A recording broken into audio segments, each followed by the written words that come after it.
If you want to change hue in Krita, the easiest and most flexible way is to use a filter mask. This method is great because it lets you recolor your artwork non-destructively, which means you can always go back and tweak or remove the effect later without damaging your original layer. So if you're adjusting a character design, changing the color of an object, or experimenting with a new palette, this is the safest way to do it. And before we jump in, if this tutorial helps you out, make sure to hit like and subscribe for more Krita tips and digital art tutorials. Alright, let's get into it.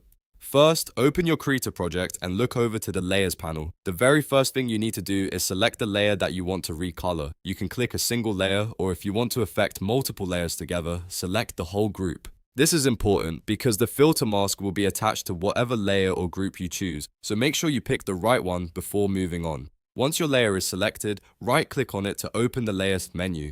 From there, hover over Add, and then choose Filter Mask. This is the key step that makes this method non-destructive.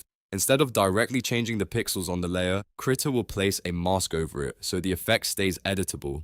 That means if you decide later that the hue is too strong, too weak, or just not the color you wanted, you can return to the mask and adjust it anytime. After you add the filter mask, Krita will open the filter options. On the left side, find and click Adjust. Then, from the available adjustment options, choose HSV Adjustment. HSV stands for Hue, Saturation, and Value, and this is exactly where you can shift the color tone of your artwork. For this tutorial, we're focusing on Hue, which controls the actual color family, like turning blue into green or red into orange. Now look for the Hue slider. Move it left or right to shift the colors in your layer. As you drag the slider, you should see the colors changing in real time. If you move it a little, you'll get a subtle shift. If you move it further, the colors can change dramatically.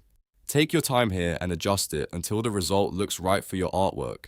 This part is especially useful if you're trying to match a color theme or create different variations of the same design. If the color change looks too harsh, don't worry. Because you use the filter mask, you can always go back and fine-tune it. That's the major advantage of this method. You're not locked into one result, and you don't have to repaint anything from scratch. You can keep adjusting the hue until it fits perfectly with the rest of your image. When you're happy with the color shift, click OK to apply the mask over your layer. At this point, the hue adjustment is active, and your artwork should now reflect the new color changes. You can still edit the mask later if needed, which is why this workflow is so useful for digital painting and editing in Krita. So that's how to change hue in Krita using a filter mask and HSV adjustment. It's quick, safe, and fully editable, making it one of the best methods for recoloring layers without permanently changing your original work. If this video helped, don't forget to like, subscribe, and turn on notifications for more easy Krita tutorials. Thanks for watching, and I'll see you in the next one.